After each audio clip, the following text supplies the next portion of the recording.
Gee. And this is my first time reading it. This is Are There Grounds of Logical Necessity by Otavio Bueno out of the University of Miami. And this is in Principia. Yeah. As always, feel free to ask questions along the way. I will try to answer them best I can. I'm not endorsing this. This is my first time reading it. We don't know what this is. Okay.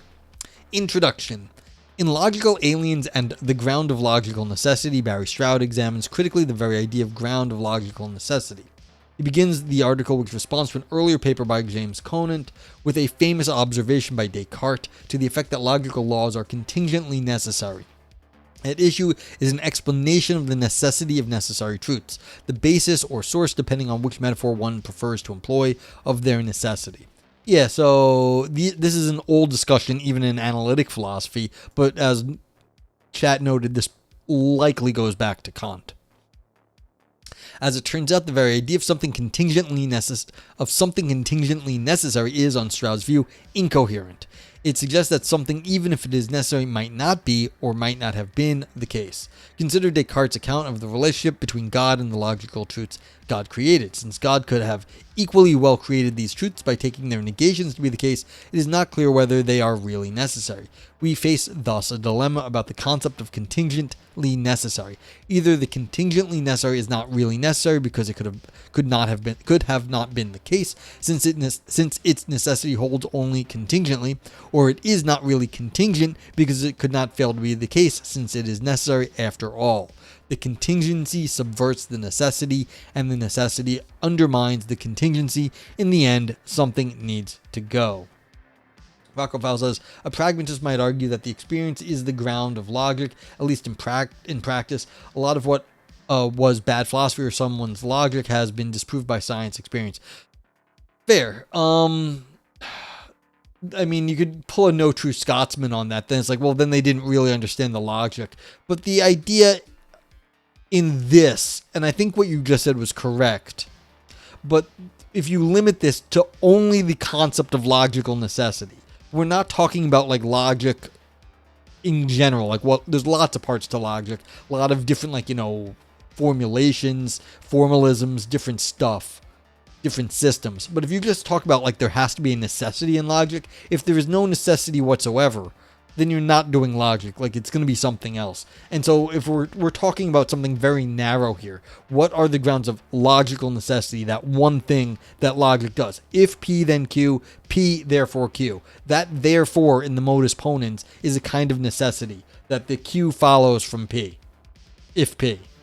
Like, that's it. And so if we somehow break modus ponens, then yeah, that's right. How would we break modus ponens? That's the problem. Don't you need a logic for the proving? So you get really weird questions at this point, is how to even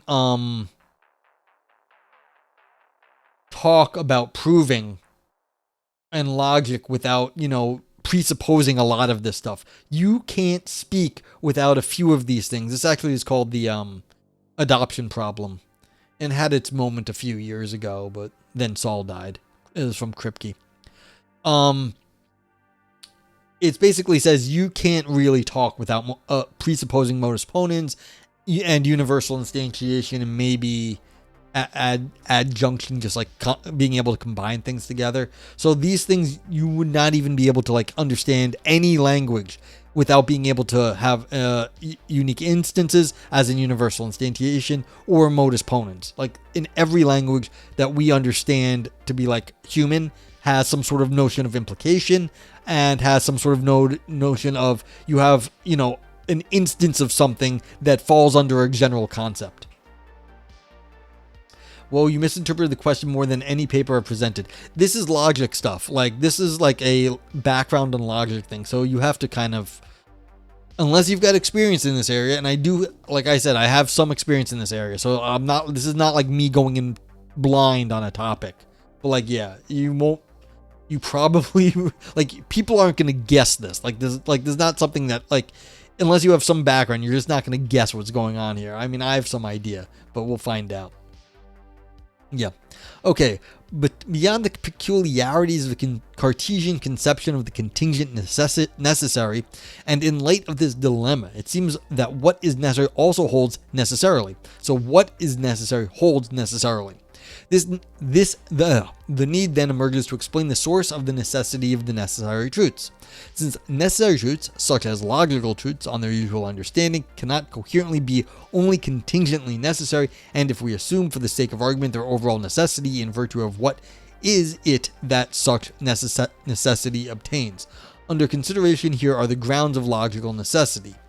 The explanation of the grounds of the necessity of necessary truths, Stroud notes on this, whatever it might be, would presumably be offered as an answer to a certain question about the source or basis or explanation of necessary truths.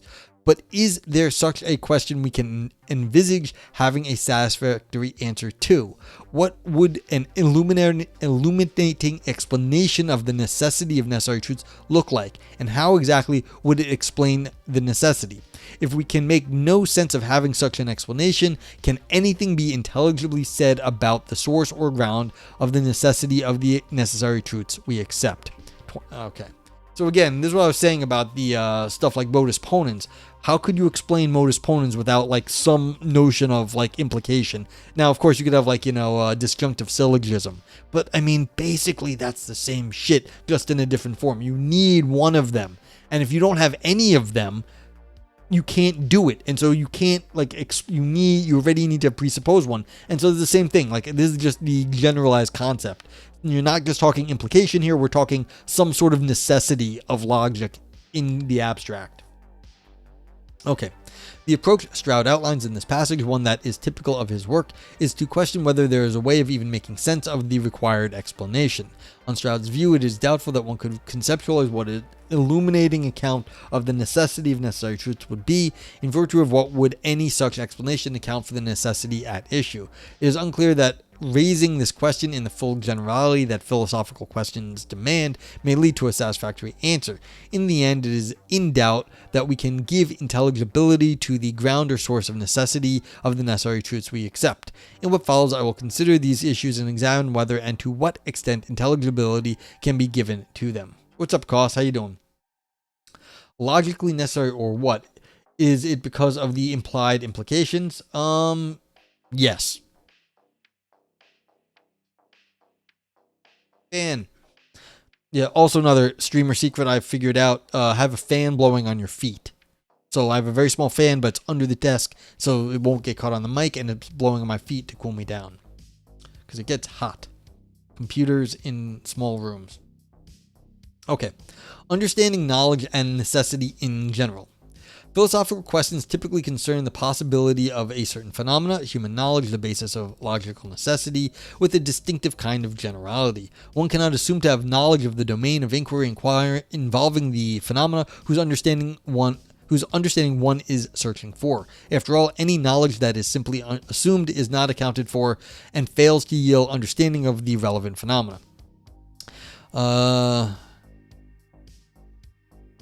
This generality is distinctive of philosophical questions. Yeah, so you have to know what you're talking about, then you can ask about it. Scientific questions often involve generality as well, but of a different sort. The questions are general in scope concerning all objects of a certain kind, but not general in the style of inquiry that takes place, that is, regarding what is required not to be assumed concerning the domain under consideration.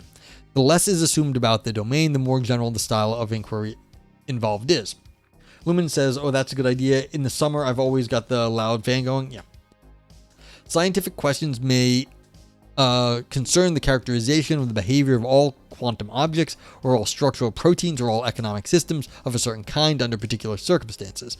What is not required from any acceptable scientific answers is that nothing should be assumed as already understood or known about the domain of investigation.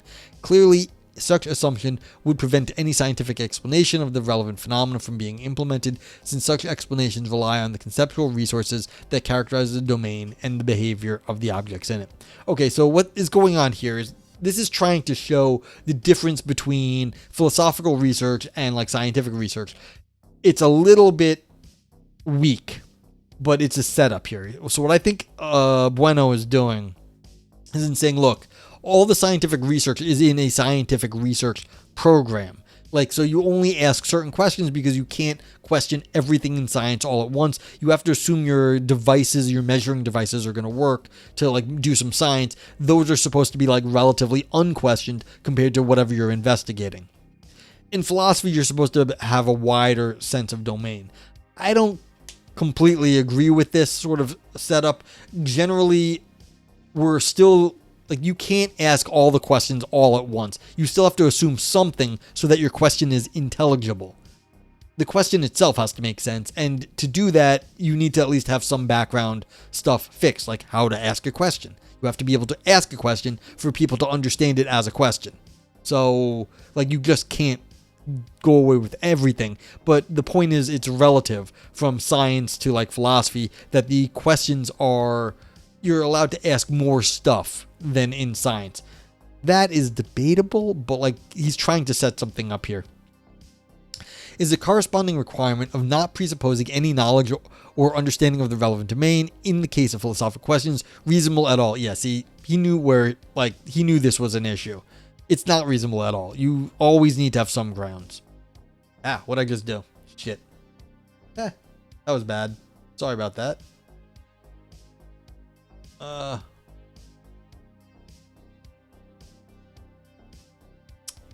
Where am I? Sorry. Let me fix this. I don't want this to be fucked up.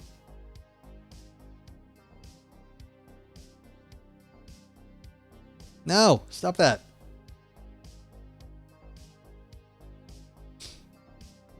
Huh, that's interesting. I didn't realize how zoomed in I was on this thing.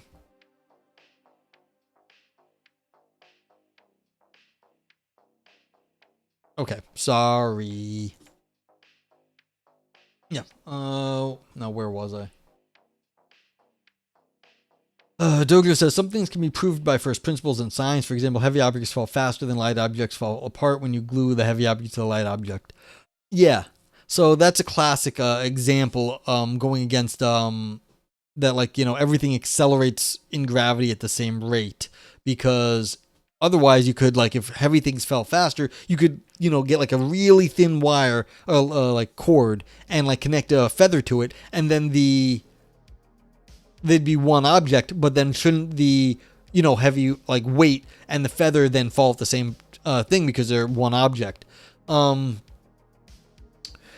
So that's from first principles, but you have to assume so many things to make that argument work. So you have to assume a heavy weight and a feather, and you have to you assume we know what that is, and then you have to assume that you have like a really thin thread, like a, you know, maybe even a spider web thread that connects the two together. So it's almost an insignificant connection, and so you have to have a background of so many things that you already understand to set that up. So yes, you can do thought experiments in science, but you need to have a huge background knowledge to do that. And only then, with that sort of shared background knowledge, does it work. And it does work, but like, it's non-trivial. Yeah, no buoyancy spherical house. Yeah. So it's part of the issue is that how much background stuff are we assuming? Okay, so yeah, how much is it even reasonable to say that we have no like background assumptions here? Isn't this requirement precisely what prevents philosophical questions from having satisfying answers? After all, it is unclear how a satisfying answer about a domain of inquiry could be obtained if one is unable to assume any knowledge or understanding of the domain under consideration. Nevertheless, it is the very nature of philosophical questions to search for a special kind of understanding, which requires a corresponding kind of generality. Any account that assumes some items in the relevant domain of inquiry as being already understood fails to explain those items, for their understanding is assumed from the start. Yet, unless this generality condition is met, the proposed account would fail to provide the required sort of understanding. Since what is distinctive of philosophical questions are precisely this kind of generality and the corresponding understanding, the questions are set apart from those raised in other fields. If this conceptualization of philosophical questions is also what prevents satisfactory answers to them from emerging, this is an inherent trait of the questions themselves. They would not be philosophical if the relevant generality was not displayed. Douglas says, why did he start with scientific inquiry? It seems off topic for logic math. Okay, because we're talking about pure logic here. Pure logic, not applied. And so the idea that we're applying the logic and math in science presupposes the objects of science that we're applying the logic and math to. No one is questioning the existence of like hammers falling, like hammers and feathers when you drop them on the moon or when you drop them on the earth. The logic only, when you're asking logic about logic, that seems different. So like you can use logic in science, and you obviously use math in science to like reason about what's going to happen in an experiment. But what happens when you're using the logic to talk about itself, the math to talk about itself? It seems it's a different thing. It's more of a self-referential issue, and that seems like you have fewer assumptions about the world because you're only dealing with the logic and math. But then that also leads to other problems. So that's why he's starting off with scientific inquiry, because he's trying to set up the problem to show that in science you have the objects of science. In logic, what are the objects you're talking about? So, but if that didn't make sense, ask again. Like I can try again. Underlying Stroud's influential critique of the attempt to explain human knowledge in general is precisely this conceptualization of philosophical questions. The generality of the questions in the context of a philosophical theory of knowledge is crucial. As Stroud notes, quote, what we seek in the philosophical theory of knowledge is an account that is completely general in several respects. We want to understand how any knowledge at all is possible, how anything we currently accept amounts to knowledge, or less ambitiously, we want to understand with complete generality how we come to know anything at all in a certain specified domain. All right, I have a lot of problems with this like conception. Like there's way too many like universal statements here. Like I think they got to chill the fuck out and like, narrow their scope. I think this is like sort of indicative of analytic philosophy's overreach, thinking that, oh yeah, we're going to get complete generality, we're going to get complete abstraction. I don't quite like this. This makes me very icky. I feel very icky about this sort of thing. Saying like complete, like absolute, hyperbolating. Yeah, this is like complete. Like the idea that we're gonna somehow reach to like this absolute level of generality, I find unlikely. Your new word, yeah. Rockefeller. This goes back to what is truth. Yeah, that's exactly part of the issue. It's just you're asking too big of a question, and it's like, and you think that this methodology is going to get you there. Like when you're talking about like how is any knowledge at all possible? It's like, yeah, that's a great question, but like you think you're somehow going to like abstract away from like all this other stuff. It's not so easy. Yeah. The problem of understanding the possibility of knowledge. See this, like this phrasing here, the possibility of knowledge. They assume they know what knowledge is or its possibility. It's like, I'm not even sure I like this. I feel like this is already causing way too many, this is already very dangerous, this whole idea. The problem of understanding the possibility of knowledge emerges by the sheer examination of a given domain, any domain of inquiry. You see, like, really? Really? Like all things and there's possibilities? It's dangerous. One cannot assume to have already some knowledge of that domain, otherwise whatever is assumed to be known is not explained. Again, this is unrealistic. Everyone has to get by in the world. If you're going to start from the radical skepticism of Descartes, you're not going to get very far. Do you think you're smarter than Descartes?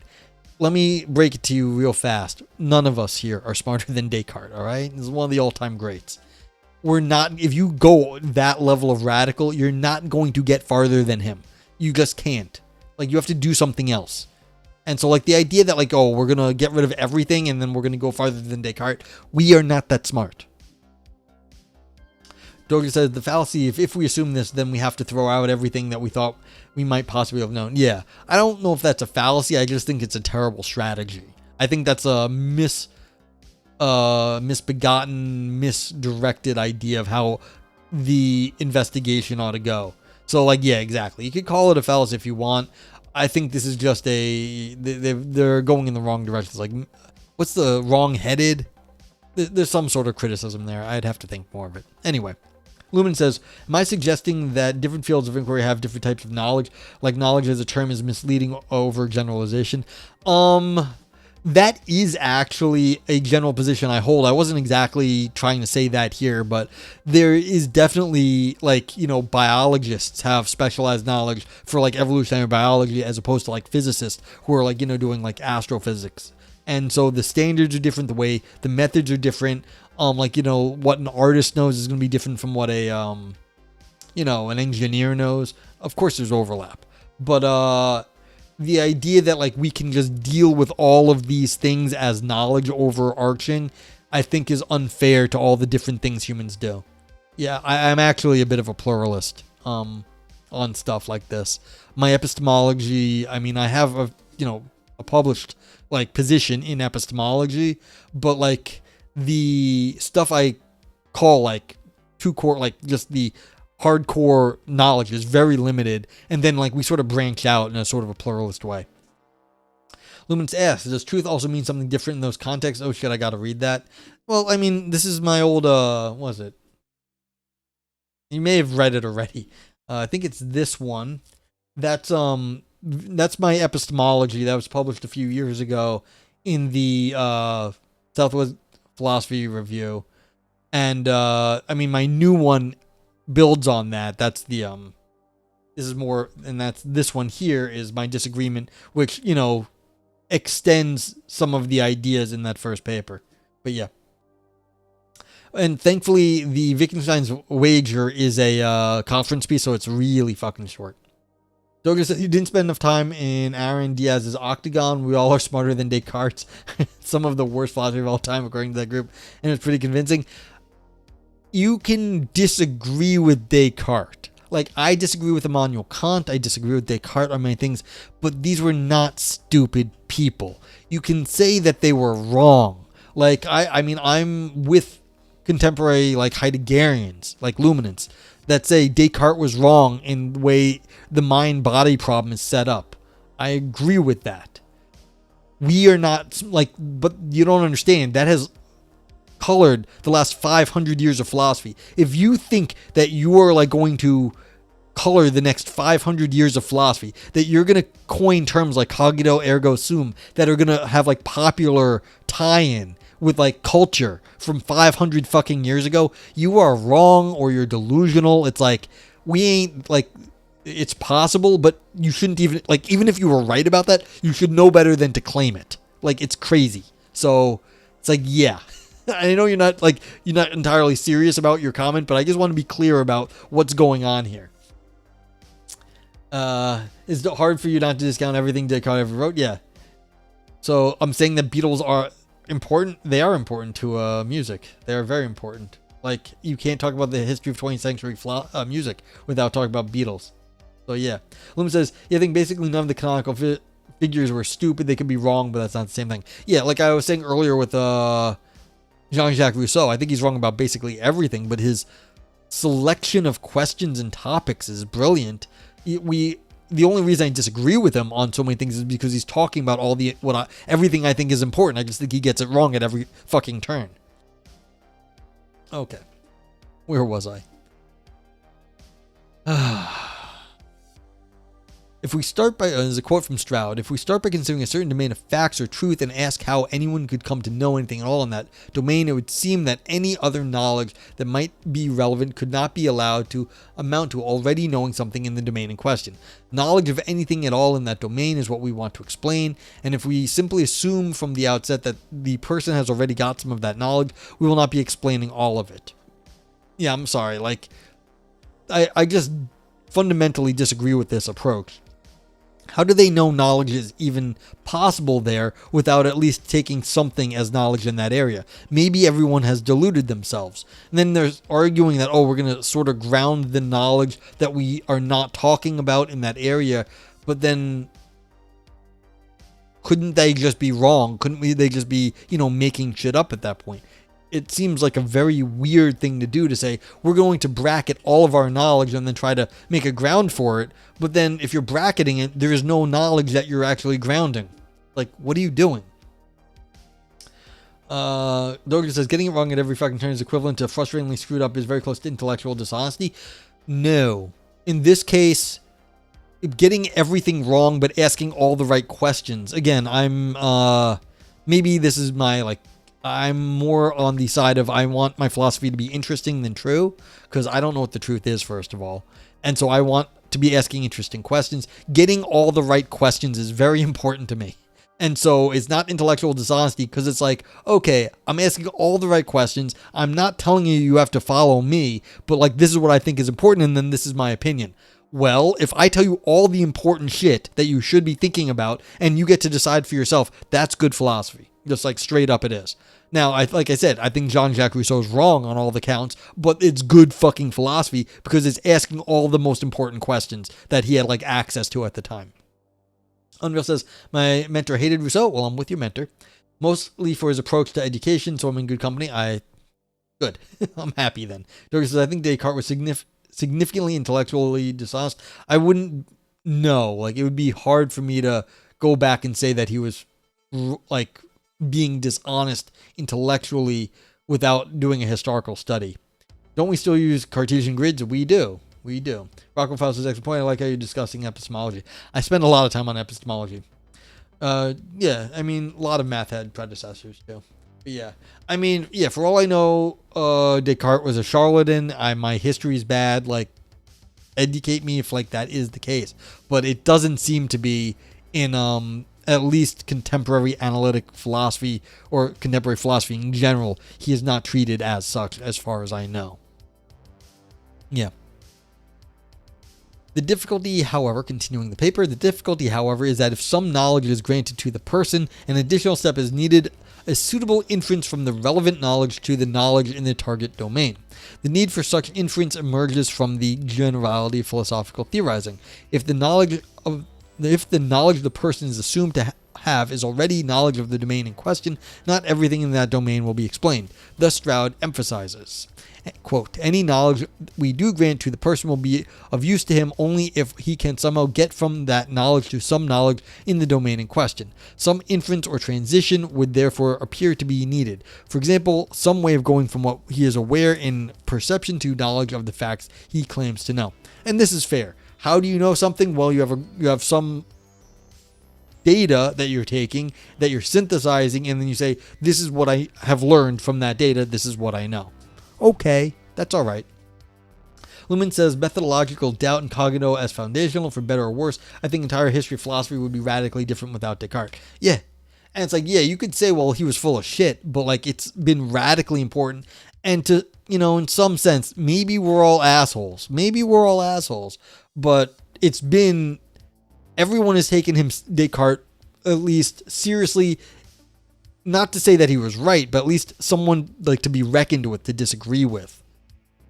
Like, even if you think he's wrong, it's like, well, why is he so wrong? So it's like, this is part of the issue in philosophy. Being very, very wrong about something is not necessarily making you a bad philosopher. Now, being trivially, stupidly wrong can make you a bad philosopher, but the ability to show that someone is trivially wrong ain't so clear either.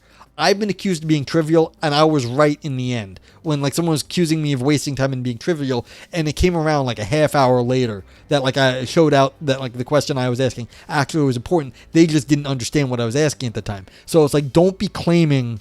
It's like, you can say he was trivial and stupid, but it ain't always that simple. It ain't. So that was one of my like success stories when I was an undergrad. I asked a question in like a, raise your hand as like some timid undergrad. What about this? And everyone's like, what are you talking about, kid? Blah, blah, blah. But like, this was a guest lecturer. One of my philosophy of science, he said it was his best student ever. Who had a professorship in like, the top university in Paris or whatever it was, Paris Sorbonne. And came back and was doing like a, round table. And so, stupid undergraduate me asked a question. Towards the beginning of like, it was like in 15 minutes or something. What about this example? Everyone they just ignored me. Like they didn't even respond or something. It was bad. And then like half an hour later, they were finally coming around to the point I was trying to raise. And the top student the guy ever had sitting there is like trying to figure it out. And he looks, he's like, looks up, he looks right at me, goes, and he says my example. I'm like, now you got it. Took you half an hour to get there, but, they got it. And I was just like, yay, vindication. Luminance says, Nietzsche said better to be wrong in huge ways and make progress than to be right in ways that are trivial. Yep. Dojo, I agree with Nietzsche on that. Dojo says, and the argument on the octagon was that radically different would be better. The question came up with took philosophy in an unfruitfully direction of inquiry. I don't completely share that idea. Yeah. I mean, the amount of ink and pixels that have been spilled on Descartes is tremendous. Tremendous. There's millions of dead pixels, lots of ink spilled on Descartes. It's like you can't assume he's trivial. That would mean that everyone who's written on this, all of them were just sort of had their heads up their asses too. That doesn't make sense. Yeah, Rockophile says Freud was wrong about a lot, but spurred a ton of research. Yeah. And Baraday, our buddy, he says, look, a lot of it's wrong, but he absolutely loves Freud. And he said, I think a third of his dissertation is interpreting Freud. Luminance says, I think the direction he sent was bad too, so I actually agree with that, but I think he was still a genius. Yeah.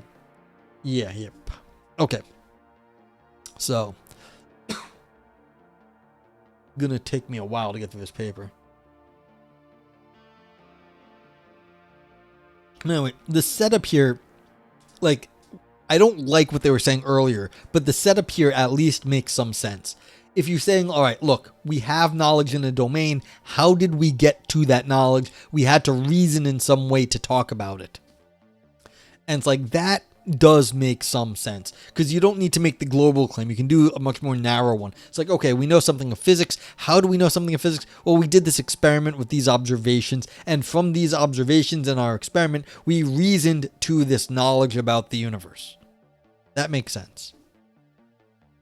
Okay, having established a need for an inference linking the assumed knowledge to a target domain, an additional difficulty becomes apparent. The epistemic quality of the inference also needs to be secured. Yeah. The inference cannot be just a guess, otherwise the evidence that is allegedly invoked to explain the knowledge in the target domain would not be effective. The person would need to know, or at least have reason to believe, that the inference is properly grounded. Nevertheless, this proper ground cannot be restricted to the evidential base, since it needs to transcend the base, nor can it entail something about the target domain, for in that case one would already have some knowledge of the domain. In other words, Stroud points out, quote, any such inference will be a good one and will lead the person to knowledge only if it is based on something the person also knows or has some reason to believe. He cannot just be making a guess that he has got good evidence. He has to know, or at least have reason to believe, something that will help him get from his evidential base to some knowledge in the domain in question. That something that he needs to know cannot simply be part of his evidential base, since it has to get him beyond that base. But it cannot go so far beyond that base as to imply something already in the domain in question either, since the knowledge of anything at all in that domain is just what we are trying to explain. Yeah, so we're getting onto the epistemology of logic now. Like I said, the adoption problem earlier. Okay, not surprisingly, perhaps the result of these considerations is once again a dilemma. Stroud concludes, quote, so it would seem that on either possibility we cannot explain with proper generality how the kind of knowledge we want to understand is possible. If the person does know what he needs to know, he has already got some knowledge in the domain in question. If he does not, he will not be able to get there from his evidential base alone. Hey, what's up, Sock? Now, hope you're doing well. It is a logic paper. It is important for Stroud that the dilemma just formulated about understanding human knowledge surfaces naturally. The argument above addresses our intuitive conception of knowledge, whatever it may amount to, not a theoretical, philosophically elaborate account. Otherwise, one could just dismiss the dilemma, insisting that it only concerns a problematic philosophical view about human knowledge, a view that should just be set aside. Since it is the ordinary intuitive conception of knowledge that is at issue, one cannot simply dismiss the dilemma by abandoning the ordinary conception, for in doing that, skepticism would be ultimately embraced, an alternative Stroud would rather avoid if possible. Given the dilemma, one would need to conclude that it is unclear how ordinary knowledge can be obtained after all. Yeah, so again, if you say you know something, well, how did you reason from the evidence that you have, whatever senses or experiment you did, to that knowledge? And then you have to also guarantee that the reasoning process you used was good, but then that gets you into the circularity of how do you have evidence for your reasoning process without just reasoning again. Get the sort of Kantian dilemmas. In trying to resist this skeptical conclusion, Michael Williams challenges the naturalness of skeptical doubts, questioning the alleged facts that these doubts seem to emerge naturally just by considering how to explain ordinary knowledge that we are supposed to have. This includes the explanation of the scope of such knowledge. Williams insists that, despite appearances to the contrary, theoretical assumptions are inherently involved in skeptical doubts, especially assumptions about knowledge as an object of theoretical inquiry. It seems to me that Williams projects more onto skeptical arguments than is really needed for the arguments to work, especially if we were dealing with Pyrrhonian skeptics for whom skeptical arguments are primarily dialectical. After all, Pyrrhonian skeptics would question any commitment to epistemological realism as a skeptical commitment. They would clearly suspend judgment about the issue of whether knowledge is or is not proper, that is, stable and coherent, object of philosophical theorizing. Williams' attempt to block skeptical arguments by exposing them as being saddled with epistemological realism ultimately fails. No such assumption is part of a Pyrrhonian stance. The same form of generality in philosophical questioning animates Stroud's remarks about explaining the necessity of logical truths in general. When considering a philosophical, that is, an especially general type of explanation, he notes, quote, "But that kind of explanation does not seem possible in trying to explain the necessity of all necessary truths. A completely general explanation would presumably require that there be no unexplained or independent appeal to something already accepted as holding necessarily as part of the explanation of all necessities. The complete generality of the philosophical task appears to rule that out. It rules it out necessarily, one is tempted to add. It is that completely general question about the explanation or source of all necessity that I cannot envisage having a satisfactory answer to." Yeah. How do you toss out all of logic and then talk about logic? It doesn't seem like you can do that. You need at least a few rules. The idea is by now familiar. An attempt to explain all necessities by appealing to something unexplained or that is already accepted as holding necessarily fails to satisfy the generality requirement of a philosophical question about the possibility of explaining all necessary truths. Once again, it is the generality of philosophical inquiry that disputes the availability of a satisfactory answer to the question. Whether we are considering knowledge or necessity, the conclusion obtained is the same. Yeah. Okay.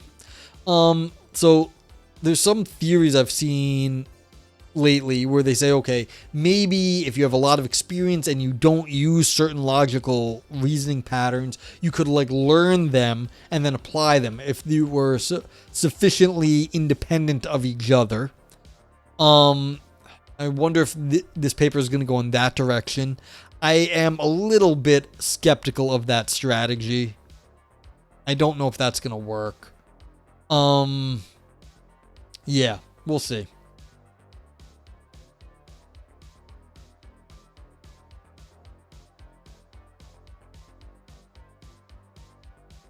Okay. Logical necessity, making sense of logical aliens, and modalism. Socknow says, hey, there's still people who want to chat with me on Discord because I shared my heart and take other chats to tell you people don't understand economics. They don't understand how to be a part of reforming the economy if they want to do things nonviolently and they know the economy is a problem. Hey, that's good. If unga, then bunga. Yes, Koss. Socknow says Marx was an economist, and I share that if you want to be accurate in his views, even though it would be violent.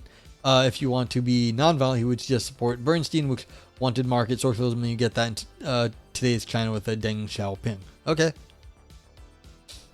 Yeah, if you want to talk economics and Marxism, Socknow's he's your man. Okay. Yeah, actually, he's been streaming too, so give thought. Yeah, if you want to go talk Marxist economics, head over to Socknow's. Okay, the considerations so far seem to suggest a form of skepticism, no problem, Socknow, about logical necessity emerges from the search for a philosophical understanding of the grounds of such necessity. This demands a general explanation of the basis of all logically necessary truths. Yeah. This is why it's just like laughable to me. It's like, you think you're gonna get the basis of all logically necessary truths? Like, you're just be like, oh yeah, let's just figure it all out, all logically necessary truths. Like, come on, man. This explanation has a presupposition about the modal status of the laws of logic, namely that they are necessary. But are they really so? Stroud notes, quote, Kant is said to believe that the laws of logic are necessary or simply necessary. That could mean that the laws of logic hold necessarily, or it could mean only that the laws of logic are necessary in the sense of being necessary or indispensable for something, for thought, say, or rational thought, if that is different. To say only that the laws are necessary or required for thought is not, strictly speaking, to say anything one way or the other about the modal status of those laws themselves. Even to say that they are necessary for or required for the possibility of thought seems to me to leave open the question of whether they themselves hold necessarily. That is not because I think there's any doubt about whether the laws hold necessarily, but because I think the laws holding necessarily does not follow from their being necessary for thought. Yeah. It is important for Stroud to acknowledge the distinction between the modal status of the laws of logic, whether they hold necessarily or not, he thinks they do, from their indispensability standing, whether these laws are required for the possibility of thought. Yeah, I mean, if you want to talk to other people, there needs to be some common ground. You just can't make up all the laws of logic or whatever private, like not necessarily privately, but so that other people don't know what they are. They could know, but they don't.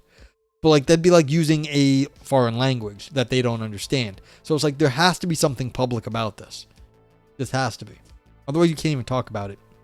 And it's like, is that the possibility of thought? Maybe not even the possibility of thought, but even discussion, if that's a even weaker thing. Okay. A positive answer to the latter issue does not establish a positive answer to the former. After all, even if it were not possible to have thoughts or rational thoughts without laws of logic, this would not entail that the laws themselves hold necessarily. They may be required for the thought even if they hold only contingently, obtaining in some contexts, failing in others. In fact, someone may have thoughts and draw inferences that, perhaps unbeknownst to the person, violate laws of logic, as is illustrated by any of the familiar fallacies of reasoning. We recognize the intended thoughts well enough to assess them and identify their inadequacy. Suppose, nonetheless, that there is a being who reasons logically and thus non-fallaciously, but using a logic that, despite being completely foreign to us, is still a logic. A being of this sort would be a logical alien in that the thoughts that are created are radically foreign to our own. That is, thoughts that are logical, although dramatically different from anything we could recognize as being logical, or even perhaps as being thoughts. The most extreme and the most intriguing form of a logical alien involves one whose logic and whose thoughts are so thoroughly different from ours that we cannot even make sense of their logicality or their content. Excuse me. Untranslatability and incommensurability loom at large. We would be unable to translate the alien thoughts into our own system, unable to find common standards of evaluation between the logical alien thoughts and our own. Could there be such thoughts? Could there be such logical aliens? And if there could be, would it be possible even to recognize their thoughts for what they are, alien thoughts? Dojo says, taking the alien thoughts aside, taking the alien side, do we really need to demonstrate when your rational thoughts are inconsistent with one another, or being that it outside time may not have that requirement?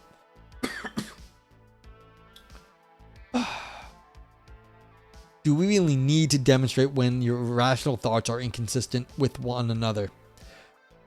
You know, we really don't need to demonstrate the rationality of our thoughts, and that's a fair point. We like to think we're consistent, we like to think we're rational, but quite often we are inconsistent, we are irrational, or only locally rational, like when talking about a certain topic, and then when we talk about other stuff we contradict ourselves. It happens all the time. So maybe this bar is too high. That's fair. But like, it would be, even our notions of consistency would be out the window at this point. Like, we can't even recognize their concepts of consistency, their inferences, anything like that. So yeah, there's something going on here. But like, could we even identify them? Like, there's a question of recognizability. Could we even possibly even recognize their thoughts? And if that's like, if we couldn't even recognize them, then notions of consistency and like contradiction would be, that's something downstream. Frank interacts with irrational people all the time. None of this is even a thought experiment. No, I do too. I have a job. Like, I know Frank is quite often at work with the stream on in the background. I'm sure Frank works with has to deal with some crazy people. I have to deal with some crazy people too. I work in the Bronx.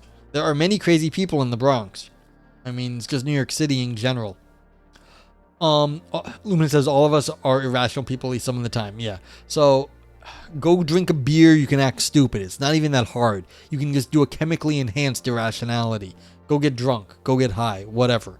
But like, the idea that we're consistent is like, maybe this is a good point from Dojo, that the idea that like we think we can make sense of even of ourselves is too much. Okay. The very idea of logical aliens, including their thoughts, is fraught with difficulties, especially if they are understood in the strong sense according to which alien thoughts are untranslatable, incommensurable, unintelligible to us. First, to peer into logically alien thoughts would require us to recognize them as thoughts rather than as gibberish and understand them, or at least understand them enough to apprehend them as being logical. This seems to require us to think meaningfully these thoughts. But how could this be done if the thoughts are alien, if they are logically alien in fact? To think alien thoughts, we would have to think as our own thoughts that are supposed to be placed outside the boundaries of the intelligible, outside the boundaries of the meaningful, beyond the limits of thought, to use Grand Priest's phrase. Otherwise, the thoughts would not be alien, but just something formulated in a foreign but translatable language. I do not know the story of my life by Ted Chiang, but that sounds cool. Second, to peer into logically alien thought, we would need to recognize it as logical thought, despite the fact that it has crossed the boundaries of logicality, at least of what we take to be logical. Without going beyond what can be recognized as logical, it is unclear that we would be dealing with something logically alien in the intended strong sense. It is perhaps not surprising that some have argued that logical aliens are impossible, or at least it would be not possible for us to recognize them as such. Whatever lies beyond the boundaries of what can be thought will be conceptualized by creatures like us as sheer nonsense. And I mean, this is like, we're going to get into some Wittgenstein here, but also you might get into some cosmic horror stuff. Like, there may be things in the universe that, like, if we get near them, we start to lose our minds. We just can't comprehend this shit. So we're gonna get all of the like horror things. That this is also another idea in this area where, you know, this is not an unthought like notion where there are things that have such radical alien thought to our own that we just can't figure it out. Oh, okay, that was the Arrival, yeah. Oh, I liked Arrival. Arrival was a lot of fun. I also think Amy Adams is gorgeous. Okay, so in the preface to the Tractatus Logico Philosophicus, Ludwig Wittgenstein notes, quote, "In order to draw the limit to what we should have to be able to think both sides of this limit, we should therefore have to be able to think what we cannot be thought. The limit can therefore only be drawn in language, and what lies on the other side of the limit will simply be nonsense." Yeah. That's a very good short story. Okay, Dojo. Frank says, I got lost somewhere. Aliens making irrational decisions doesn't mean we can't understand something from our perspective. It's not that they're making irrational decisions. It's that we are assuming that they are not making irrational decisions, that they are somehow being logical, but nothing in their, god damn it. Sorry, my Stream Deck lost a connection for a sec. But that we can't identify their reasoning. We are unable to understand anything logical about what they're up to. And so it's not that they're making irrational decisions. It's that the rationality of what they're doing is opaque to us, completely opaque. And so maybe we think they're doing something rational, maybe not. But it's not a question of perspective. It's that we have no way of understanding what they're up to. Yeah, it's outside rational. So Frank says, right, but I mean the scope. Analysis from outside is still possible when individual decisions are opaque. Yeah, but that's fine. this is just by definition that we won't be able to figure it out. So in that case, does this even make sense? Like, that we won't be able to figure it out because of how radical we're defining their notion of logic. Logical analog of wave-particle duality? I mean, yeah, they're two different things, and we have to combine them to make sense of particles. That's fair. Frank says, I can't predict a single coin flip, but I can draw the bell curve of expectation. Yeah, so maybe we can just say they're acting statistically according to some logic. We just have no understanding of what it is because of the like they might be acting in a statistically anomalous way, but we just have no understanding of what's going on. Like, it might not just be something like rational, not natural according to how we understand physics. So we know they're doing something different, we just don't understand them. Yeah, well, it's just randomness from the perspective of our logic. That's not useless. Yeah, so that's the issue. That's sort of like the scope here, is there something we can identify that's going on with these aliens that is not like the rest of the universe, but we have no understanding what they're doing. So, yeah.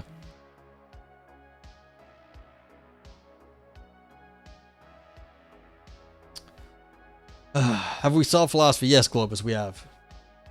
How you doing? I was talking about you earlier, because why was I talking about you earlier? I was talking about ethics and AI. If anyone doesn't know our buddy Globus, I guess Globus, not Globus. Heck, nabbit me. Okay, go hang out over Globus. Globus does AI news and analysis, and talk about like the latest fads in the tech area and that sort of whole madness. So it's like good stuff. If you want to go, have smart discussion and learn something about what people are up to in this area in AI and all the LLMs and stuff. So it's like, go hang out with Globus. There's good people over there. So philosophy has solved us, that too. Yeah. So we're doing a little bit of, alien logic, like really foreign logic to us, in the hopes that we can like use logic to ground our knowledge. I find this whole strategy a little bit suspect, but shenanigans and malfeasance, yeah. So we'll see where this gets to. Okay, yeah, so if we're going to talk about things that are outside of our understanding of logic, we can't talk of the limit, because that would talk about being like, well, this is exactly where the limit is, but that requires understanding both sides of the limit. Like, where does it actually end? You have to know a lot more than just what you can get near. You have to know like kind of where the limit actually is, and that requires going beyond the limit in some sense to knowing like how solid it is. That's Wittgensteinian point. Yeah, he said, look, you only know the wall because you run up into it. You don't actually know what's there. Okay.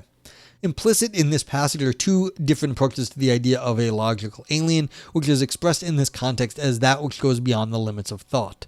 On the one hand, the inconsistency view, suggested in the first sentence of Wittgenstein's quotation, insists that the very idea of limits of thought is inherently inconsistent. To specify the boundary of what can be thought, of what can be logically thought, requires crossing these boundaries, since it is unclear how else the boundaries could be informative and properly drawn. As a result, one ends up thinking what is impossible to be thought, thus stumbling into inconsistency. On this view, impossibilities provide an opportunity to expand the range of the consistent rather than to specify a rigid demarcation of the possible. Turn it up to 11. Yeah.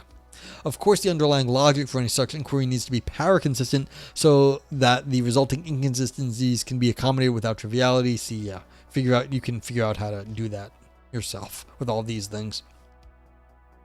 On the other hand, the consistency approach suggested in the second sentence of Wittgenstein's quotation from the Tractatus insists that the overall consistency of the idea insists on the overall consistency of the idea of the limits of thought. Such limits on this view can only be consistently established from within, that is, from the perspective of the language that is used to describe the boundaries in question. This entails that anything that goes beyond the limits cannot be thought and hence is conceptualized as nonsense. On this approach, the impossibility of thinking something demarcates the boundary of thought. Everything beyond this boundary is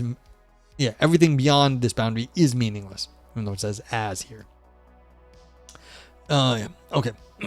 The inconsistency conception involves the recognition that crossing the boundaries of thought leads to inevitable inconsistencies.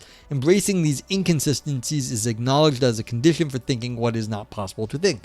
The consistency view, in turn, insist that limits of thought can in principle be made consistent provided that some care is taken to specify them.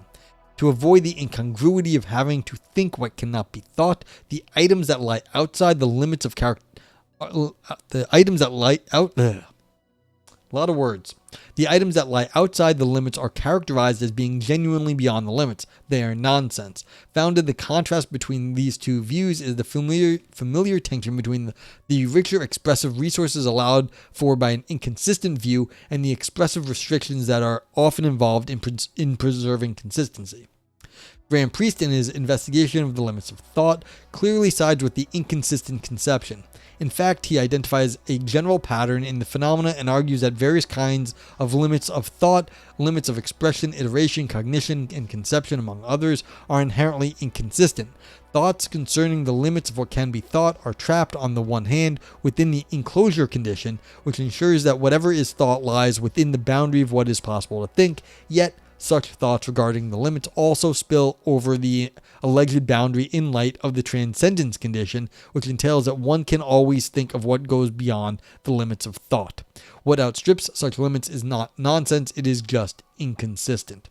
Okay, so let me, maybe I'm going to write on the page, which I haven't done in a billion years, I feel like. Let's see, will this work? It will. Okay, so this is like, imagine this is like your everything you're talking about, and say this is what we're trying to limit to. This is the consistency condition, okay? Everything on the inside here, this is the consistent stuff, and this is what we can talk about without, like, you know, making inconsistent statements. The problem here is this enclosure. The idea that you know that you're in this circle. The idea that you're in this circle requires you to understand that it is a closed circle, and that means you are like going outside the circle to take a look at it. Let me get rid of this big one. That means you have to go outside and come back to look at the circle. This is the enclosure condition, at least a gloss of it from Priest. Okay? So if you are trying to give any sort of limits to like what you think you can like reasonably consistently say, you actually run into this problem where in being able to say it requires this sort of reflection on the closed structure of it, but that means you're calling it closed, you had to get onto the outside, and that's problematic. And that's the enclosure condition. This statement cannot be proven. Yeah, so I mean, yeah, and it's very much in the Gödelian sort of incompleteness style. But I mean, that's also in the same family of discussions with paradoxes, that you're talking about something and you're trying to describe its limits in the same system, and that is, you know, it's been fraught for a long time. I mean, it's a liar paradox. It's millennia old. Okay. There is, however, a third, perhaps more nuanced conception of logical aliens, which lies halfway between the two extremes and combines features of both. It is a dynamic conception of the limits of thought. On this view, the limits are not known or specified in advance, but are moving targets that evolve as more is uncovered regarding what is logically possible. One starts with the consistency conception, which specifies rigid fixed boundaries to logicality.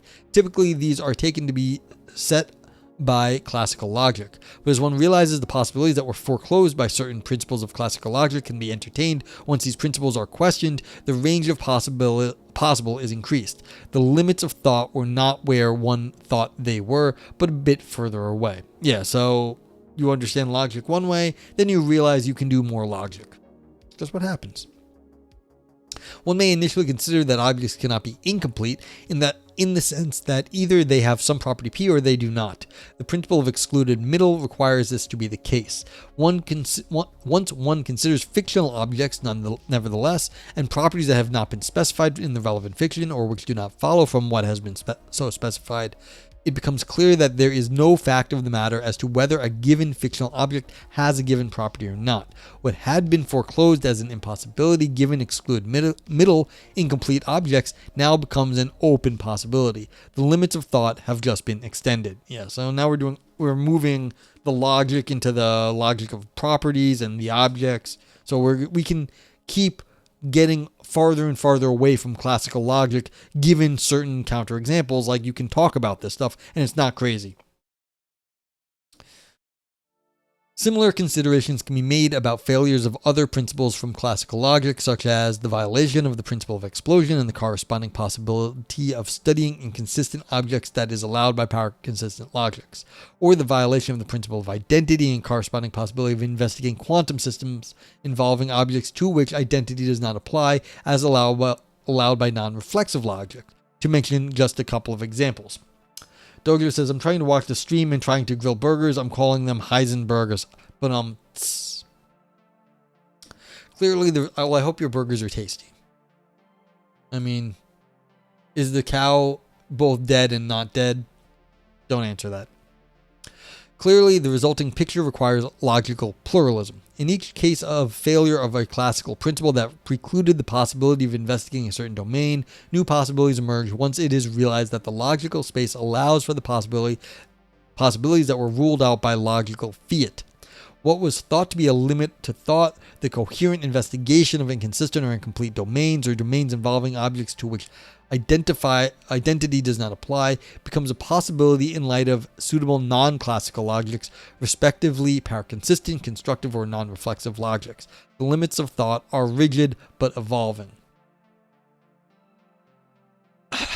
See, the limits of thought are rigid but evolving. The real question here is, what is your conception of thought? Is it just logic in this case? Well, the limit of what we could rationally describe in logic is expanding, but people were already reasoning in these ways without trouble. People have said stuff like this for a long time, and it didn't need to be formalized in logic. I'm a little bit uncomfortable with this formulation here. It's because they're trying to say, okay, yeah, things are evolving, but is our logic catching up with our experience, or is our experience actually changing at this point? And I don't think that's really well addressed here. They're saying, okay, yeah, our logic is changing, but the idea that classical logic is the default of thought? No, I don't think classical logic is the default of thought. It was the default, for 20th century logic for various reasons, but the idea that there was before that it was just Aristotelian logic, like the syllogism. It's no, people were doing reasoning just fine in a variety of ways, and whether or not the syllogism or classical logic had any of the resources to describe that reasoning, well, it has a lot of resources, but now we're showing that there are further things that we can talk about, and now we also have logics that can describe them.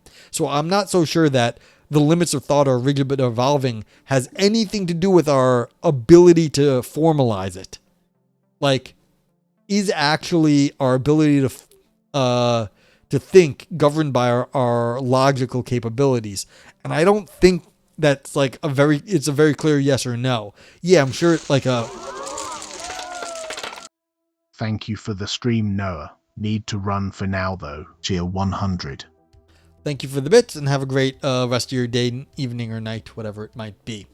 But yeah, so it's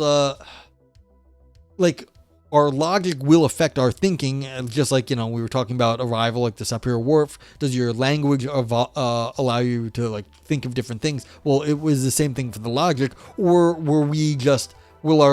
will our experience in language, natural language, outstrip our logical capabilities, and then we have to, adapt our logic to it?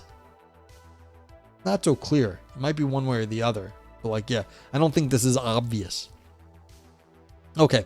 It may be objected that, contrary to this claim, the limits of thought are indeed rigid and fixed. The changes that just mentioned are not limits of thought, but to our conception of where these limits lie. Only our understanding of the situation has been revised, not the limits themselves. Yet what grounds do we have to consider that the limits are indeed fixed, rather than being uncovered as new logics are characterized and formulated? Yeah, see, I agree with the idea that we can come up with new stuff, but is it really a question of logic that's going to govern our new thoughts? Really? We need to uncover a new logic to have new thoughts? That seems just straight up wrong. We can think just fine. then we can also formulate it in logic, what we're saying. All right, a logical pluralist may grant that the logical space, the space of what is logically possible, is fixed and reflects whatever properties the objects in question have. Nevertheless, we uncover new regions of the space once certain logics are explored and articulated. In his discussion of the principle of non-contradiction in metaphysics, Aristotle encountered early on the issue of such limits formulated in terms of what can or cannot be expressed once the limits of logics are considered. He notes, quote, "If all contradictories are true of the same subject at the same time, evidently all things will be one. For the same thing will be a trireme, a wall, and a man, if it is equally possible to affirm and to deny anything of anything." End quote. Yeah, so this is a classical, Aristotelian. You need to be one or the other, but not both. Aristotle expressed here the idea that if contradictories were true of some object, of the same object, the capacity to distinguish what is true of such object and what is false would be lost. This is, of course, something that results from any logic that is explosive, that identifies the presence of contradictions, statements of the form of A and not A, and triviality, namely that every statement in the logic follows from contradiction. Arguably, Aristotle is registering in this passage the concern that trivialism, the claim that everything is true, should be avoided. At the same time of his writing, the possibility of distinguishing contradiction and triviality was not yet an item for serious consideration in the logical space. The boundary of what was logically possible was set by what was not contradictory. Logical anarchy and the presence of contradictions were blatantly identified. Aristotle aimed to warn those who might want to try to go beyond the consistent and entertain the possibility that some contradictions are true. On his view, they will be ultimately unable to express anything. After all, in a classical logic, if an object is both P and not P, it is unclear that it is either, given that the object being P rules out that it is not P, and being not P excludes the possibility of that it is also P. In this sense, the object becomes indeterminate. Moreover, assuming again classical logic, since no object can be both P and not P, no such inconsistent object exists. Once again, the boundaries of the logical are given by the consistent, namely by that which does not entail a contradiction of the form P and not P. Aristotle highlights the point as follows. Quote, "They who claim that all contradictories are true seem then to be speaking of the indeterminate, and while fancying themselves to be speaking of being, they are speaking of non-being, for that which exists potentially and actually is not actually is the indeterminate." End quote. In other words, by violating the law of non-contradiction, speakers fail to convey any content. The indeterminate delineates the boundaries of thought. An assessment of Aristotle's unpersuasive arguments against the law of non-contradiction can be found in Priest. You gotta remember, Aristotle was arguing against pre-Socratics. There were people who were saying this stuff. So he was saying that these people who like contradictions were wrong. But there were people who were talking in this contradictory way. He was saying they don't make sense. Now, you might be with Aristotle on this one, that their philosophies don't make sense. But go read the pre-Socratics. These people are still loved. People are like, oh God, these had some great ideas in them. So it's like, all right. Aristotle was in this conversation. He has a position here. But the idea that you're going to default to Aristotelian or classical logic, it's like, well, there are people who disagree. And they disagreed even back then. Doggio says the indeterminate delineates the boundary of thought. What is the sound of one hand clapping? Yes. Luminous says Heraclitus, lover of contradictions. Yeah. Okay. Once power-consistent logics are entertained, the flagrantly question-begging nature of Aristotle's argument becomes manifest. With the distinction between contradiction and triviality articulated within such logics, the possibility of thinking inconsistent thoughts without logical anarchy emerges. See, again, I find this to be very strange. The possibility of formalizing inconsistent thoughts without triviality emerges with power-consistent logic. But there were people in Aristotle's day that were doing this. They didn't have the logic, but they were thinking it just fine. That was the point. Aristotle was arguing with people that, they weren't crazy. And we still read them today because we don't think they were crazy. Maybe they were crazy, but we still read them. All right, the limits of thought are no longer set by the consistent. One can explore the domain of the inconsistent perfectly coherently. The logical space is richer than initially expected. In the beginning of this section, I quoted a passage in which Stroud noted that logical laws holding necessarily does not follow from their being necessary for thought. This passage is important because it allows Stroud to resist Conant's suggestion that Frege faces an inconsistency in denying that there are logical aliens. Part of the problem, according to Stroud, consists in the fact that Conant considers the laws of logic as constitutive of the possibility of rational thought. In a Wittgensteinian mode, Conant does stress that, quote, the attempt to say that illogical thought is something that cannot be, to say that it involves a transgression of the limits of thought, requires that we be able to draw the limit. End quote. Dojo says, I don't like this implied definition of thought. A predator can make very subtle changes that influences prey behavior, which ultimately gets a meal. Not sure that the full exploration of the logical implications are necessary. Yeah, and this is what I was trying to get at when I said people have reason on their own just fine. They don't need the logic, like formally. And so, like you're saying, you know, animals can make subtle instinctual changes, and like they seem to reason just fine. They don't need the formals, like training at all. And I agree with that stuff. Yes, they are. Mui, welcome in. Do you have anything of interest to say besides being bored? Okay, but this seems to be an impossibility. An inconsistent approach to the limits of thought is ruled out in broadly Aristotelian terms. Stroud, in turn, resists this interpretation, arguing that Frege accepts the possibility that there are logical aliens, but disputes that we would be able to understand them. The pluralist alternative suggested above acknowledges the limit of thought, given the acceptance of classical logic, but allows for the exploration of thought beyond such limits once a power-consistent logic is entertained. Or he likes the formal logic is how you really know something. It's true when things get very layered. Didn't say you were bored. Just the text was boring. That's fair. Doga says, I don't believe in truth, so that makes it easy. Easy peasy. Yeah, I mean, like I always say, I'm in this for interesting arguments, not necessarily the truth. I don't know what the truth is. Or it says, what I should have said is that academic tests are written in a very circuitous fashion. Fair. But yeah, you're coming into a stream talking about like the minutia of logic. It's like, yeah. Globus says, I accept my theories of truth. Thank you. I appreciate that. You have like 100 articles in Zotero. There you go. Nice. Congratulations. Yeah, but that's what we do here. If there's anyone just coming by, I read philosophy. Oh, we discuss philosophy. And then I also usually read a paper and then we rate it. We're getting to the end of this paper. So in a minute, if you stick around, you get to tell me how you feel about the paper. Dogger says, language has limitations that make truth a hard problem. That's right. Lumen says, does it mean I'm boring if I find this paper very engaging? No, I mean, this sort of stuff is not going to be for everybody. Like, you know, just like every kind of story, every kind of music's not going to be for everybody.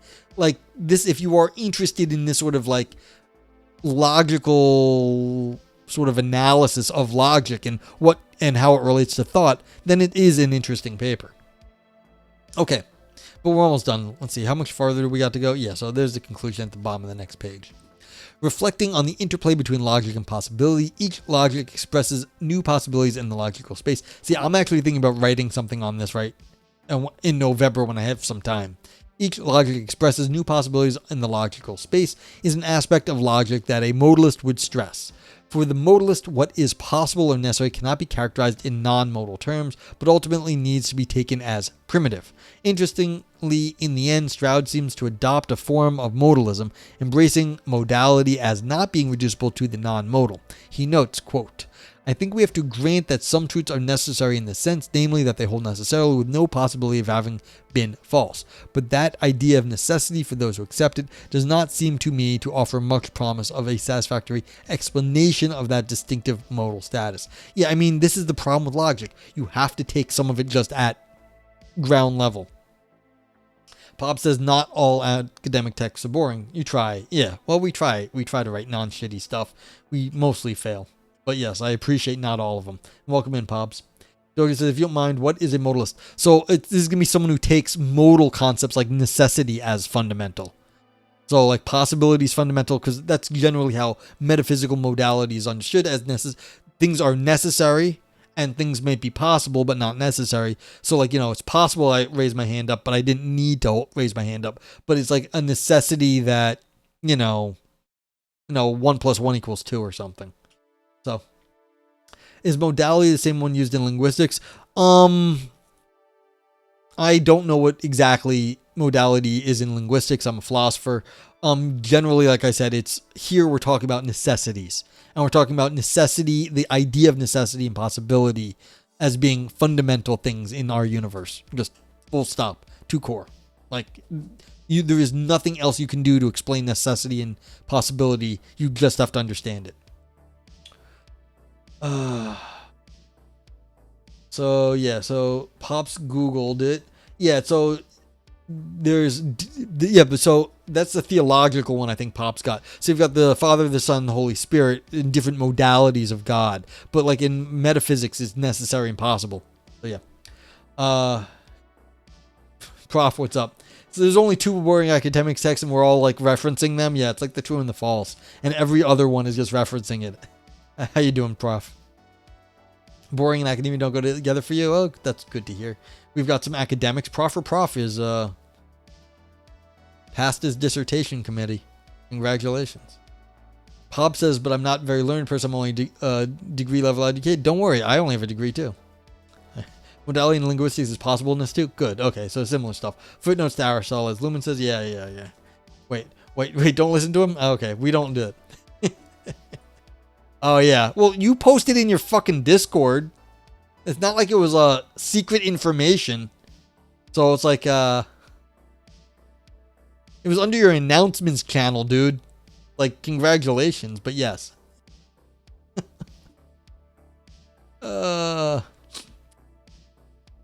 Yeah, Frank says we're all just referencing more complicated pointers to true and or false. Yeah, that's the Phrygian, old Phrygian line that a lot of people still hold to. Okay, let's see. Where was it? Oh, yeah, so it's just continuing on this Stroud quote. Stroud returns to the question of what such an explanation would be. I take it that modal terms like necessary and possible are reducible to others. Yes, that is what I was saying. There is no prospect of simply defining the idea of necessity or reducing it to some equivalent but fully non-modal terms. That is not to be expected. Yeah, so you take it as fundamental.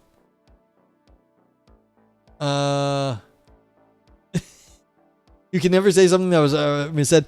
Frank, I mean, I didn't know if you were literally referencing Frege, but that is a major position of 20th century analytic philosophy, is that there are 2 very special objects in the universe, the true and the false, and that's really everything we're saying. Like, if we say something true, we are referencing the object true, and then if the false, we are referencing the object false when we say something false. Like, that's literally it.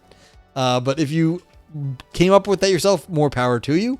But like, yeah, that is actually a known position. I don't know if you're joking or not, but like, yeah. Or Moy says, I must be murder. I need a dog. It should be adverbs that modify the truth that don't contradict it, like quantum versions of the truth. Yeah, so you can do lots of stuff. But it must be murder. I need a dog. Yeah. So you can change stuff, but that's fair. But again, when the sorts of statements that reference the true and the false, they're meant to be like the sorts of things that are meant to be that way. There are other things that, of course, are not all referencing true or false. The adverbs, as you were saying, like these are called, if you do something like modifiers, propositional, goddamn, I'm losing the terms now. But also like, say like orders, like shut the door. There's no, like, that's not referencing the truth or the falsity. But like that's a rational statement. I'm telling you to shut the door. And so stuff like that. Yeah. Frank says, I wasn't joking. I've never read any Frege, although I'm sure some bits are filtered through other people via conversations. Yeah. So that is a major position. That this is basically what we're talking about, is when we're talking about stuff, we're talking about the true or the false when we get things wrong. We want to be talking about the truth. Usually. Okay. So explaining the grounds of logical necessity does not seem to be feasible given the irreducible nature of modality. It is unclear that there is a non-modal domain more basic than the modal that could explain what is necessary and what is possible. Returning to the issue of the connections between logic and what is required for the possibility of thought, Stroud emphasizes, quote, saying that the laws of logic are constitutive of the possibility of thought could mean that the laws of logic state what must be so if thought is to be possible. There could be no thought or no possibility of thought if those laws were not true. One obstacle to explain necessity in this way is that this is itself a claim of necessity, that the truths stated by the laws of logic are themselves necessary conditions of the possibility of thought. Even if that is true, it does not seem to help explain or account for the necessity of all necessary truths. It makes the use of the very idea of necessity that is meant to be explained. This raises again the question of what sort of explanation we are looking for, or what a fully satisfactory explanation of necessity is expected to do. Once again, it is unclear that the project of trying to explain in full generality the grounds of logical necessity can be satisfactorily carried out. In trying to implement it, we end up being left dissatisfied. Luminance is talking about Trolls, personally. Yeah, fair. Refers to nothing. Douglas says, earlier I said that he's more often interested in interesting than true, and later he says that we hope that we are talking about is true, but interesting is good enough. Well, when I said what we hope we're talking about is true, that was in a Fregean context. The idea is that we want to be saying meaningful statements. Meaningful statements in a Fregean sense is that what we say is referencing the true. So when I say my hand is being like I'm holding my hand up right now, well, I am holding my hand up right now, and so what I say is corresponding to the world, and so that is true. And then if I say I'm holding my hand up now, well, now I'm saying something false because it does not correspond, and so I am referencing the false. That would be like something saying something false. But this was in a Fregean context. I just want to be clear about my position here. That's all. Ramui says formal logic would have been useful here to prove that formal logic is necessary for logical thought. Yeah, so I mean that is basically the whole paper. Is like, how do we establish formal logic in a secure way? And so this is why we end up being left dissatisfied, because we can't really do this. We can't get outside of understanding the necessity of the formal systems that define the thing, because if we do it, we lose everything that we want to talk about, or we end up begging the question or being circular in some way. Conclusion. Given the considerations above, it is doubtful that there are grounds of logical necessity, items that can be used to explain the necessity of all necessary truths. Any such explanation seems to fail in light of the modal status of the items that would need to be invoked in implementing the explanation in question. If the items are contingent, they are unable to account for the necessity of the explanandum. If the items are necessary, then their necessity is also in need of explanation, and thus is ultimately inadequate for the task. Rather than aiming to identify such grounds, an alternative consists in acknowledging with the modalist the irreducible nature of modality and the close connection between possibility and logic. In this way, a dynamic account can be offered of the limits of thought. Coupled with a pluralist understanding of logic, the proposal makes room for logics to express possibilities. On this conception, logical aliens become moving targets rather than impossibilities to be ruled out. Luminous says, formal logic, blue baldus. Yeah. Okay, but that's it for this paper. Now we get to rate the paper. Anyone in chat feel free to use the emotes you see in chat below. They're better TTV emotes, so you just need the extension installed, or you can see them below here if you just see the text in chat. If you thought this was fun and gave you some ideas, brain dance, capitalization, and spelling do count here. So we got a brain dance in the year from Luminance. Thank you very much. You liked it. Nog scream for existential or artistic drama. Nog oro for Ouroboros for deep ancient ideals. Nog knife for slicing and dicing arguments. Nog navel gazing only for academics. Nog turd, all style no substance, still poop underneath. And Nog grapes for big claims that shrivel up. You can also use the global vote yay and vote nay of Twitch, and my vote meh if you thought it was just kind of a meh paper. Note that I do calculate an overall score. Anything in the green will make the overall score go up. Anything in the red will make the overall score down. And the vote meh actually pushes everything towards the middle. And feel free to reuse emotes if you want. Doger says circular is not necessarily a criticism. Yeah, it's like in the context of this paper, it's showing what can be argued for. And so you're saying, well, it's circular. If you need to explain necessity with necessity, well, you can't do it. So is it really so bad to be a modalist and just take necessarily or necessity as something fundamental in our universe or in our thought?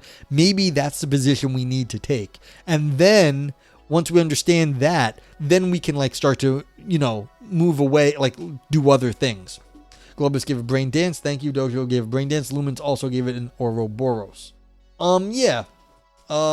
I knew a bit about this stuff. I'm not gonna be like, oh wow, this like gave me a whole bunch of new ideas, because I know a bunch about this stuff already. This was specifically talking about necessity and like possibility, the metaphysics. Most of this discussion I've seen, it was, the adoption problem is talking about the logical connectives, like or the quantifiers, like the everyday quantifiers. So like that would be about the universal quantifier and instantiation, or like modus ponens, or like conjunction. This is an argument for the sort of unable to give further justification to the modal necessity, like the box, if you will, or generalized quantifier. Yeah.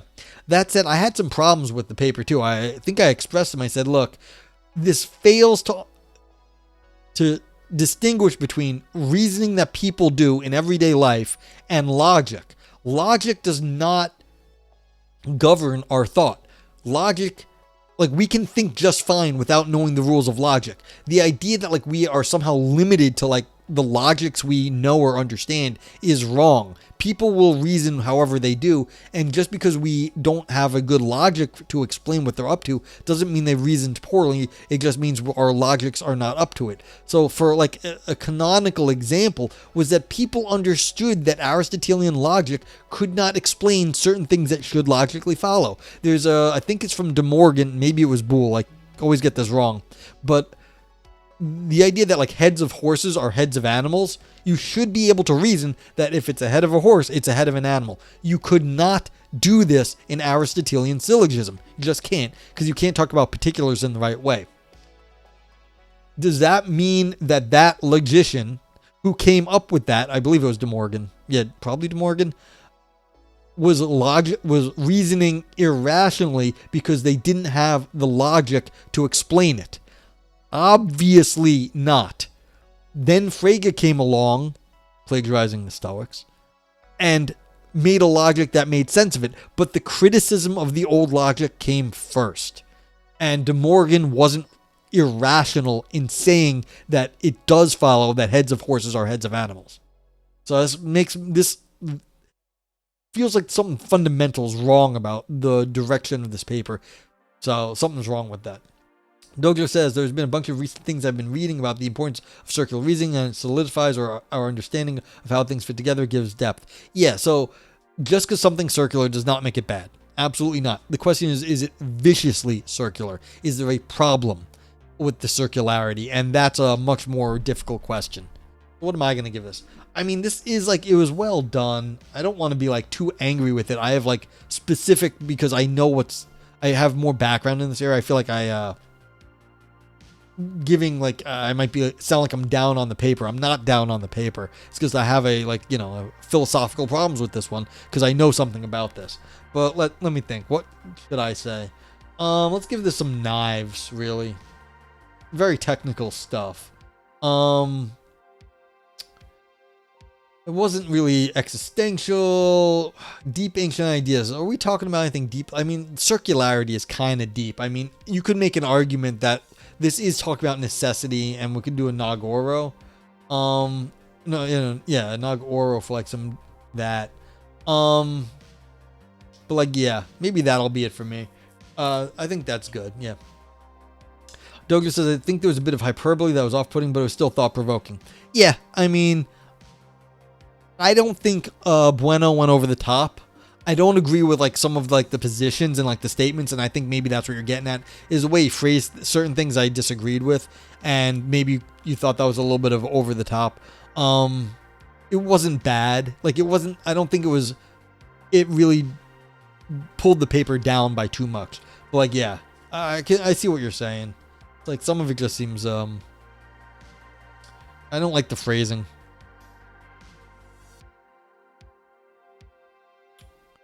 Yep. Okay, if anyone else wants to get your ratings in, now is the time. 60 seconds left. Get your answer in. Yeah, not a bad paper. Not a bad paper. I mean, this is, philosophical logic, philosophy of logic, really. Yeah. Compliments of the house. Josh, thank you for giving a sub to Rock. Appreciate that.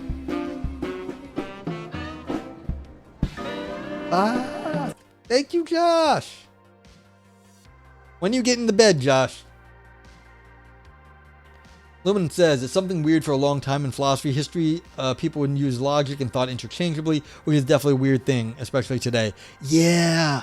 Like, I don't like that. That was part of my criticism here. Like, I was like wrong. Pop said, yeah, it's okay despite missing half. Yes, it is okay. I don't look at the lurk list. I'm not watching. If you thought half of it was good, then half of it was good. That's fair.